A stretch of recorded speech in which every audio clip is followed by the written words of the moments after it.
Olá, turma! Na aula de hoje nós vamos prosseguir nossos estudos envolvendo esferas e nós vamos falar particularmente hoje do fuso esférico e da cunha esférica. Nós temos algumas partes notáveis da esfera que são essas que eu disse a vocês, né? A cunha e o fuso. Então, observe o seguinte, ó. O que nós vimos anteriormente? Que um círculo máximo sobre a superfície de uma esfera é a interseção da superfície dessa esfera com um plano que passa por seu centro, né? Então, observe essa figura aqui, ó. Então, aqui eu tenho um círculo máximo, por quê? Porque é a interseção da superfície da esfera, esse círculo máximo aqui está na superfície da esfera, com esse plano aqui que passa pelo centro. Nesse caso aqui, né, é o paralelo do equador, que a gente já viu. E também nós temos o círculo máximo aqui, ó, cujo diâmetro é o eixo da esfera, não é isso? Aí aqui, ó, o raio dessa circunferência aqui, né, que vai ser o círculo máximo, também é R. Então, nós temos o círculo máximo aqui nos paralelos, no caso esse é o paralelo do equador, e nós temos o círculo máximo nos meridianos, que contém sempre o eixo, não é isso? O diâmetro aqui é o próprio diâmetro da esfera. E aí, quando a gente escolhe esses dois pontos aqui, ó, NS, de tal forma que esse NS é o diâmetro, que foi o que eu acabei de dizer, o círculo máximo obtido como interseção da esfera com o plano perpendicular a NS, passando por seu ponto O, que é o ponto médio aqui de NS, é chamado de equador da esfera. É aquilo que nós já vimos nas aulas anteriores.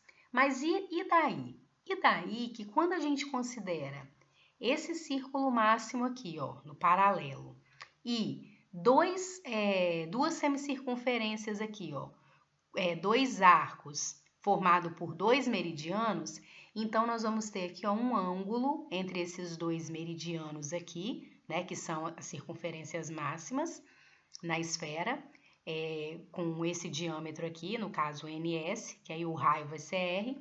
Então, entre esses dois meridianos, eu tenho um ângulo aqui, ó, com uma certa abertura, que nessa figura está representado por um ângulo θ. E aí, a partir disso, é como se fosse uma fatia, um corte que você faz na esfera. Então, aí nós vamos definir duas partes notáveis, que seria o fuso esférico e a cunha esférica. Então, nós vamos ver características de cada uma dessas definições. Então, vamos lá. O que é um fuso esférico? Fuso esférico é a parte da superfície esférica compreendida entre dois meridianos, com um ângulo de abertura, nesse caso aqui eu coloquei alfa. Então, observe essa figura aqui, ó. Então, eu tenho dois meridianos, né, que são as circunferências aí, os círculos máximos na superfície da esfera, com diâmetro aqui, ó, NS, nesse caso.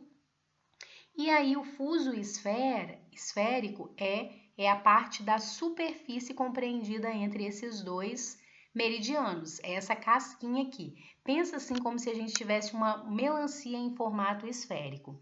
Então, a gente ia lá e cortasse uma fatia dessa melancia, né? Considerando, claro, que essa fatia aqui, ó, ela tá delimitada pelo eixo, né? Por esse diâmetro, o diâmetro da esfera. E aí, nós quiséssemos calcular a área da casca dessa fatia que foi retirada da melancia. É exatamente isso aí. E aí, o cálculo fica bem simples. Por quê? Porque essa região aí, ela vai ser o quê? Uma fração da área da superfície. Ela é a parte da área da superfície da esfera. Então, basta a gente fazer uma regra de 3 para calcular isso, né? Então, como assim fazer uma regra de 3? Pegando, ó, fazendo a proporção. Então, ó, a área do fuso, que é essa região aqui, a área dessa casca, dessa superfície aqui que eu quero calcular, está para alfa. Alfa é o ângulo aqui de abertura, é o ângulo entre os dois meridianos. Assim como a área toda da esfera, a área da superfície da esfera, está para 360 graus, que é o giro completo, né? Se esse alfa aqui, esse ângulo de abertura for 360, é a própria área da superfície esférica. Pronto, então isso aqui é a forma da gente calcular a área do fuso. E agora a gente pode substituir aqui, né, a área da esfera, da superfície da esfera que nós já vimos anteriormente, multiplicar esse alfa aqui pela área da superfície. Então, a área da superfície de uma esfera é 4πr ao quadrado. Aí esse alfa passou para cá multiplicando, vezes alfa dividido por 360. Aqui eu estou considerando a unidade de medida graus, tá? Mas poderia ser também em radianos, tá? 360 graus equivale a 2π radianos, tá? Então, poderia também fazer essa substituição, utilizar em radianos. E agora aqui dá para simplificar, eu vou dividir o 360 por 4, vai dar 90. Então, a área do fuso vai ser πr ao quadrado vezes alfa dividido por 90. Esse alfa aqui eu estou considerando ele em graus, porque eu substituí aqui por 360. Então, é só substituir que a gente tem a área do fuso, bem simples. E a outra parte notável, né, como eu já disse, é a cunha esférica, proveniente dessa mesma fatia, considerando a mesma condição anterior, né? Se a gente tivesse uma fatia de uma melancia cortada daquela maneira e eu quisesse calcular agora o volume dessa fatia. Então, o que é a cunha esférica? Cunha esférica é a parte de uma esfera de raio R varrida por um semicírculo de diâmetro ns, à medida que tal semicírculo gira de um ângulo alfa em torno de ns. É como se eu tivesse aqui, ó. Eu tenho um semicírculo, né, que é a metade lá da circunferência máxima, né, isso, do círculo máximo. Então, eu vou pegar esse semicírculo e vou vir, ó, completando ele todinho até chegar aqui nesse outro meridiano. Tá? Então, é o volume de toda a região compreendida entre esses dois meridianos. Resumidamente, seria isso. Então, como que a gente vai calcular esse volume? Também nós vamos fazer por uma regra de 3. Por quê? Porque é uma parte de um todo, só que agora é a parte de quê? Do volume da esfera. Então, o fuso, a área do fuso é parte de quê? Da área da superfície. E a cunha, ela é parte do quê? Do volume da esfera. Então, vamos montar uma regra de 3 também, igual nós fizemos anteriormente, fazendo essa proporção. Então, ó, o volume da cunha está para alfa, que é esse ângulo aqui de abertura, tá? Assim como o volume da esfera está para 360 graus, que é o giro completo, né? Então, aí é só substituir, nós já vimos anteriormente como calculamos o volume da esfera, que é 4/3 de πr ao cubo. Aí esse alfa que está aqui dividindo passa para cá multiplicando, dividido por 360, porque eu estou considerando em graus. Então, esse alfa também aqui vai ter que estar em graus. Se tivesse em radianos, que é a outra unidade de medida de ângulo, aí a gente colocaria aqui 2π e esse alfa teria que estar em radianos. Então, aí agora aqui dá para simplificar, né? Vou dividir aqui o 360 por 4, certo? E multiplicar por 3. Então, nós vamos ter que o volume da cunha é π vezes r ao cubo vezes alfa, nesse caso em graus, dividido por 270. Não há necessidade de vocês memorizarem essa fórmula aqui. O ideal é vocês entenderem essa construção, que a cunha ela é a parte de um todo, em que o todo é o quê? A esfera, o volume da esfera.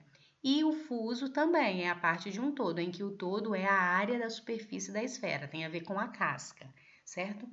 E aí tem uma outra coisa. E se nós quiséssemos calcular a área da cunha? Aí vocês me perguntariam, como assim a área da cunha é possível isso? Sim, é como se nós quiséssemos revestir a cunha com um papel. Tipo assim, por exemplo, eu tenho uma fatia ali de melancia e eu quero vir passar um papel filme para guardar ela na geladeira, por exemplo. Então, qual seria a quantidade de material que eu precisaria?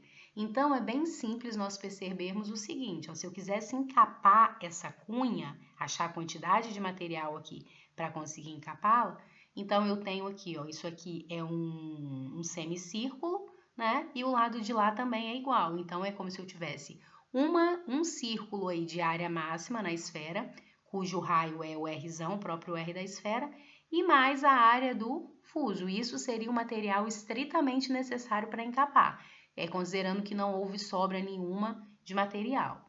Então, a área dessa cunha seria o quê? A área do fuso mais a área da circunferência máxima, do círculo máximo, que é composto por essa parte aqui da frente, igualzinha atrás.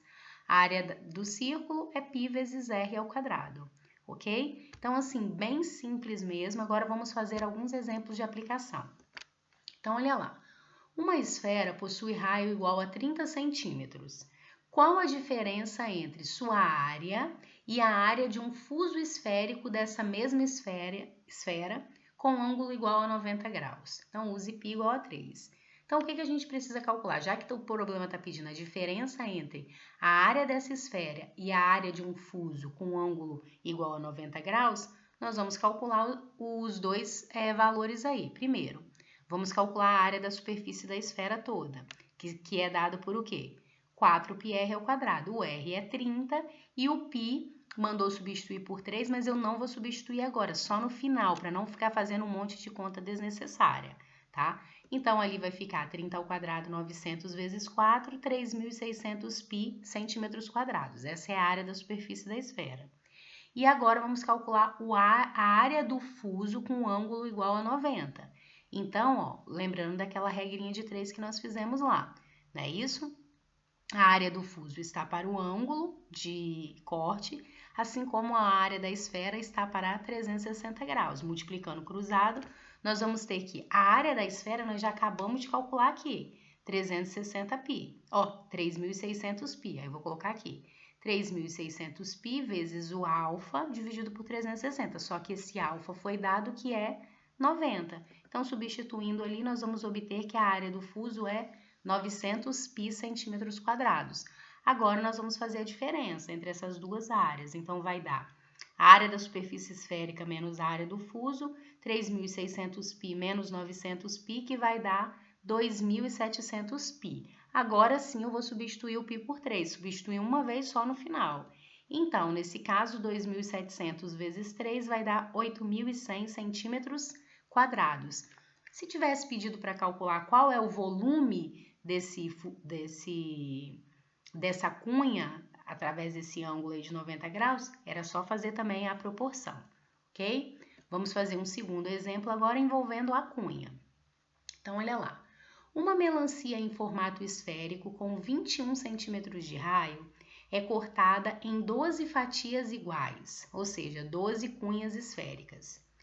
Qual o volume de cada uma dessas fatias? Use π igual a 3,14. Então, prestem atenção que esse exercício aqui eu vou fazer de uma maneira diferente. Eu não vou usar aquela formulazinha que a gente fez lá, tá? Que é o que? Eu poderia calcular o exercício fazendo. Volume da cunha está para alfa, assim como o volume da esfera está para 360.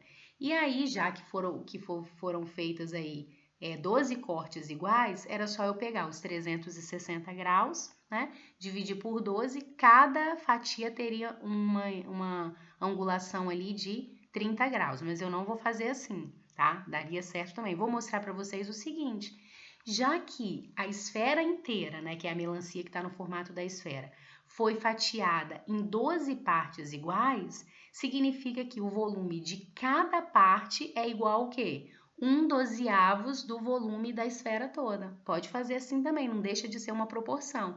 É mais fácil do que a gente obter o ângulo e ir fazendo aí os cálculos. Então, eu vou fazer por esse raciocínio, tá? Que o volume de cada fatia é 1/12 do volume da melancia, que é, nesse caso, de formato esférico. Então, vamos lá. Qual o volume da esfera? 4/3 de πr ao cubo. O volume da cunha vai ser esse volume dividido em 12 partes. Eu vou ter o valor de cada fatia. E aí, nós vamos obter que 4π vezes o raio foi dado que é 21, dividido por 3 vezes 12, que é 36. Então, nesse caso, nós vamos ter que... Aí, eu simplifiquei o 36 com 4, vai dar 9 no denominador. E 21 ao cubo, 9.261 vezes o π. Então, nesse caso, eu vou ter que o volume da cunha vai ser 1.029 π centímetros cúbicos. E aí, poderíamos aqui, né, já que o problema está mandando usar π igual a 3,14, substituir esse π aqui por 3,14 e dar a resposta. Eu nem substituí, eu deixei assim, ok? Então, é isso, gente, bem simples, tá? Essas duas partes notáveis aí na esfera, que é a cunha esférica e o fuso esférico. Então, agora façam as tarefas propostas, bons estudos e até a próxima aula.